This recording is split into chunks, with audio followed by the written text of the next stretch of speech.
الرحیم۔ آج ہم لباس کی شرعی حیثیت اور لباس کے ضروری مسائل کے بارے میں بات کریں گے، لیکن پہلے رسول اللہ صلی اللہ علیہ وسلم کے لباس مبارک کا تذکرہ کرتے ہیں۔ حضور صلی اللہ علیہ وسلم کے لباس مبارک میں کیا کیا چیزیں شامل تھیں اور وہ کیسی تھیں؟ سب سے پہلے تذکرہ ہے حضور صلی اللہ علیہ وسلم کی قمیص مبارک کا۔ حضرت ام سلمہ رضی اللہ تعالی عنہا فرماتی ہیں کہ رسول کریم صلی اللہ علیہ وسلم کو لباس میں قمیص زیادہ پسند تھی۔ احادیث میں مذکور ہے کہ حضور صلی اللہ علیہ وسلم کی قمیص کا رنگ عموماً سفید ہوا کرتا تھا۔ آپ کی قمیص تقریباً نصف پنڈلی تک ہوتی تھی اور قمیص کی آستین عموماً پونچے تک اور کبھی کبھی انگلیوں کے سرے تک ہوتی تھی۔ حضور صلی اللہ علیہ وسلم کی قمیص اور قمیص کی آستین کشادہ ہوا کرتی تھی۔ روایات بتاتی ہیں کہ نبی کریم صلی اللہ علیہ وسلم تہبند کا استعمال فرماتے تھے۔ حضور صلی اللہ علیہ وسلم کا تہبند ناف کے اوپر سے نصف پنڈلک تک رہا کرتا تھا۔ صحابہ کرام رضوان اللہ علیہم اجمعین بھی عموماً تہبند استعمال کرتے تھے اور حضور صلی اللہ علیہ وسلم کی اجازت سے پاجامہ بھی پہنتے تھے۔ حضرت ابو سعید خدری رضی اللہ تعالی عنہ روایت کرتے ہیں کہ نبی کریم صلی اللہ علیہ وسلم نے ارشاد فرمایا، مسلمانوں کا لباس آدھی پنڈلی تک رہنا چاہیے، نصف پنڈلی اور ٹخنوں کے درمیان اجازت ہے۔ لباس کا جتنا حصہ ٹخنوں سے نیچے ہو وہ جہنم کی آگ میں ہے۔ حضرت عبداللہ بن عمر رضی اللہ تعالی عنہ روایت کرتے ہیں کہ نبی کریم صلی اللہ علیہ وسلم نے ارشاد فرمایا، جو شخص بطور تکبر اپنا کپڑا گھسیٹے، اللہ تعالیٰ قیامت کے دن اس کی جانب نظر عنایت نہیں فرمائے گا۔ اسی طرح حضرت ابو ہریرہ رضی اللہ تعالی عنہ سے روایت ہے کہ نبی کریم صلی اللہ علیہ وسلم نے ارشاد فرمایا، لباس کا جتنا حصہ ٹخنوں سے نیچے ہو وہ جہنم کی آگ میں ہے۔ اور حضرت عبداللہ بن عمر رضی اللہ تعالی عنہ روایت کرتے ہیں کہ نبی کریم صلی اللہ علیہ وسلم نے ارشاد فرمایا، لٹکانا تہبند قمیص اور عمامہ میں پایا جاتا ہے۔ جس نے ان میں سے کسی لباس کو بطور تکبر ٹخنوں سے نیچے لٹکایا، اللہ تعالیٰ قیامت کے دن اس کی جانب نظر رحمت نہیں فرمائے گا۔ اس کے علاوہ حضرت عبداللہ بن عمر رضی اللہ تعالیٰ عنہ فرماتے ہیں کہ جو حکم نبی کریم صلی اللہ علیہ وسلم نے پاجامہ کے متعلق فرمایا وہی حکم قمیص کا بھی ہے، البتہ عورتوں کا لباس ٹخنوں سے نیچے ہونا چاہیے۔ حضرت ام سلمہ رضی اللہ تعالیٰ عنہا نے سوال کیا کہ عورتیں اپنے دامن کا کیا کریں؟ تو آپ صلی اللہ علیہ وسلم نے فرمایا، وہ نصف پنڈلی سے ایک بالش نیچے لٹکائیں۔ حضرت ام سلمہ رضی اللہ تعالی عنہا نے دوبارہ سوال کیا کہ اگر پھر بھی ان کے قدم کھلے رہیں تو آپ نے فرمایا، وہ نصف پنڈلی سے ایک ذرا نیچے لٹکا لیں، لیکن اس سے زیادہ نہیں۔ احادیث کی روشنی میں ہمیں پتہ چلتا ہے کہ ٹخنوں پر تہمت یا شلوار لٹکانا کتنا سخت گناہ اور اللہ کی ناراضگی کا سبب ہے۔ اس لیے ہمیں چاہیے کہ بہت احتیاط کریں، اور تکبر کی وجہ سے تو اور بھی زیادہ خطرناک ہے۔ اب تذکرہ ہے حضور صلی اللہ علیہ وسلم کی ٹوپی کا۔ روایات بتاتی ہیں کہ حضور صلی اللہ علیہ وسلم عموماً سفید ٹوپی پہنا کرتے تھے۔ علامہ ابن القیم رحمہ اللہ اپنی کتاب زاد العماد میں تحریر کرتے ہیں کہ آپ عمامہ باندھتے تھے اور اس کے نیچے ٹوپی بھی پہنتے تھے، اور آپ عمامہ کے بغیر بھی ٹوپی پہنتے تھے، اور آپ ٹوپی پہنے بغیر بھی عمامہ باندھتے تھے۔ مشہور محدث و فقیہ حضرت امام ابو حنیفہ رحمہ اللہ نے ننگے سر نماز پڑھنے کو مکروہ قرار دیا ہے۔ ہندو پاک کے جمہور علماء کا بھی یہی موقف ہے کہ ننگے سر نماز پڑھنے کی عادت بنانا غلط ہے، اور سعودی عرب کے علماء کا فتویٰ بھی یہی ہے کہ ٹوپی نبی کریم صلی اللہ علیہ وسلم کی سنت اور محدثین و صالحین کا طریقہ ہے۔ نیز ٹوپی پہننا انسان کی زینت ہے، اور قرآن کریم کی روشنی میں نماز میں زینت مطلوب ہے، لہٰذا مردوں کو نماز ٹوپی پہن کر ہی پڑھنی چاہیے۔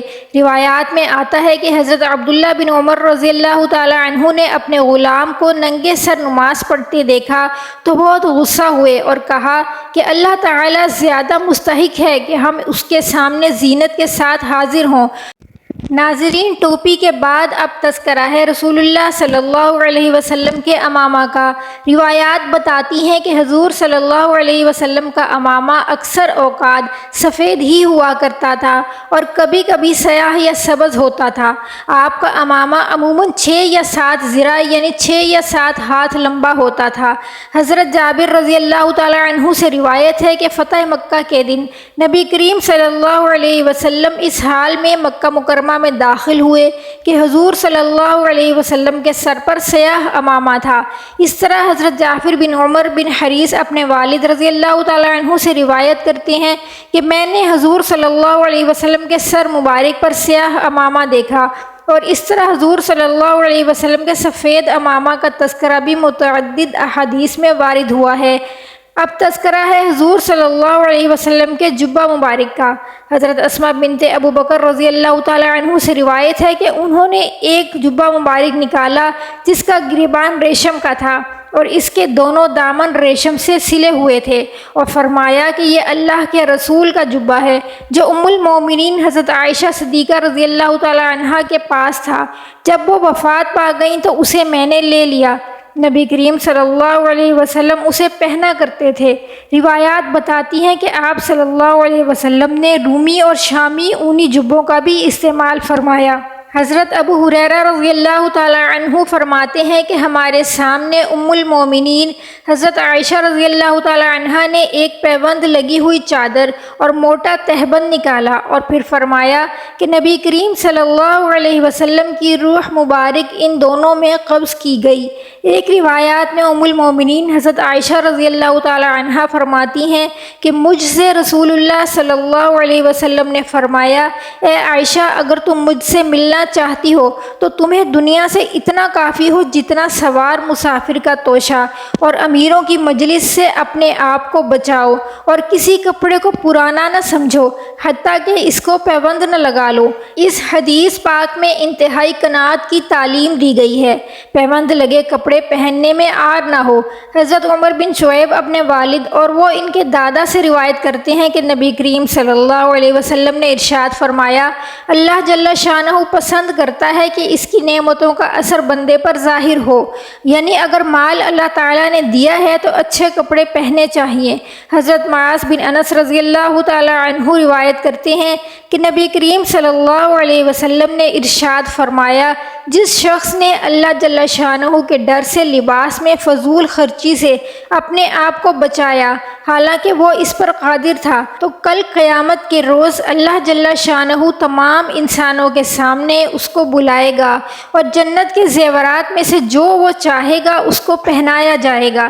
اس طرح حضرت جابر رضی اللہ تعالی عنہ سے روایت ہے کہ ایک شخص حضور صلی اللہ علیہ وسلم کی خدمت میں گندے کپڑے پہنے ہوئے حاضر خدمت ہوا۔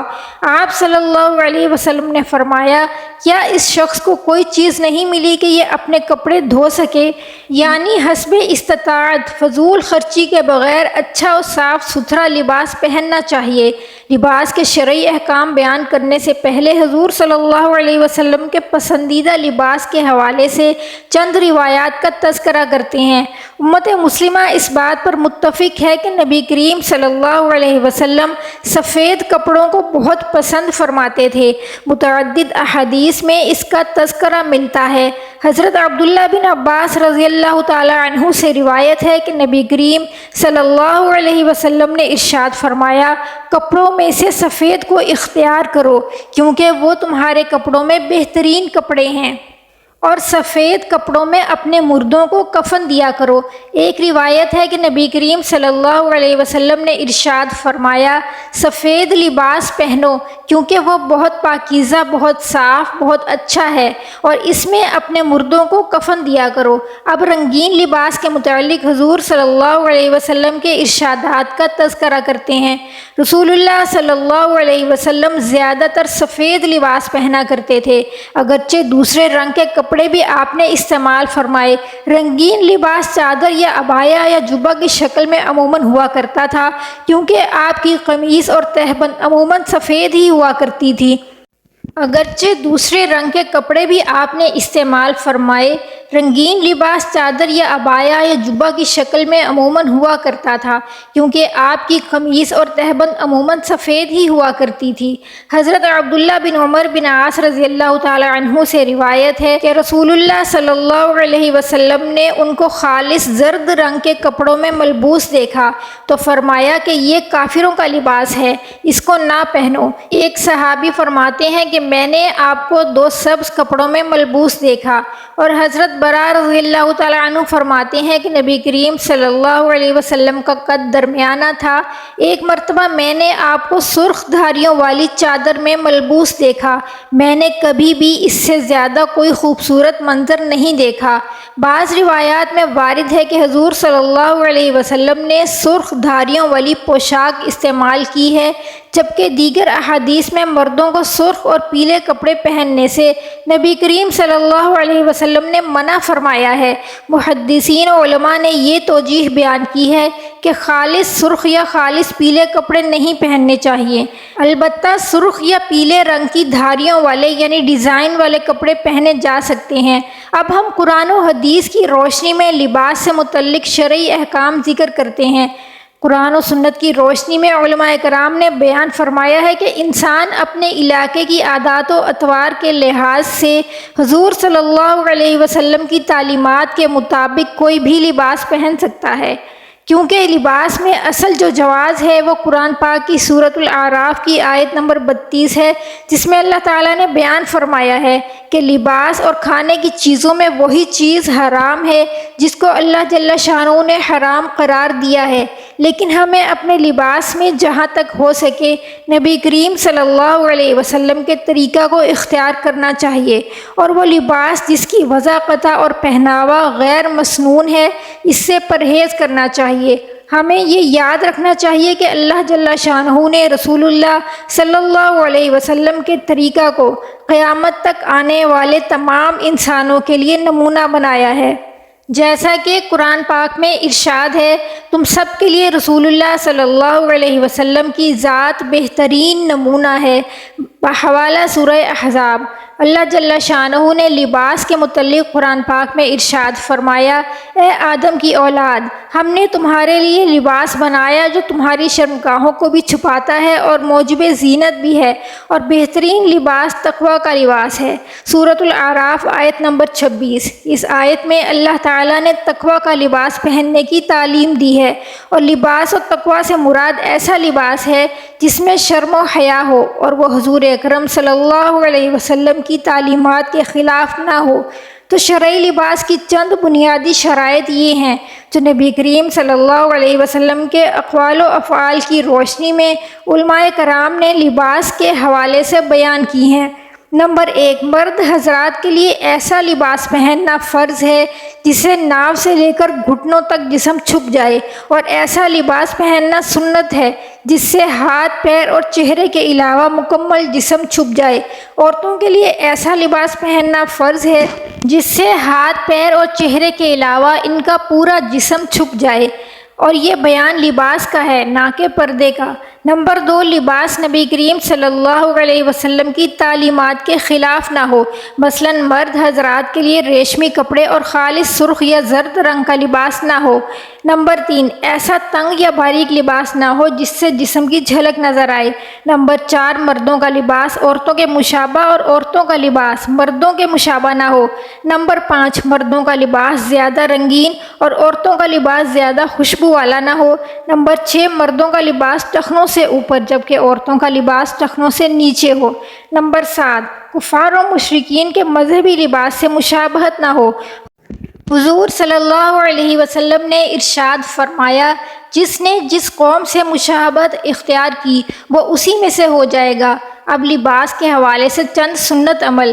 دائیں طرف سے کپڑا پہننا سنت ہے۔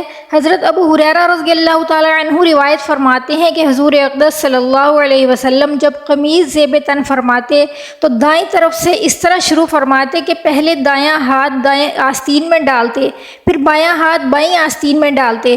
حضرت ابو سعید خدری رضی اللہ تعالیٰ عنہ فرماتے ہیں کہ حضور اکرم صلی اللہ علیہ وسلم جب نیا کپڑا پہنتے تو دعا پڑھتے، اے میرے اللہ تیرا شکر ہے کہ تو نے مجھے یہ پہنایا، میں اس کپڑے کی خیر اور جس کے لیے یہ بنایا گیا ہے اس کی خیر مانگتا ہوں، اور جس کے لیے یہ بنایا گیا ہے اس کے شر سے پناہ مانگتا ہوں۔ ریشمی لباس پہننا مردوں کے لیے حرام ہے، البتہ 2 یا 3 یا 4 انگلی ریشمی حاشیے والے کپڑے مردوں کے لیے جائز ہیں۔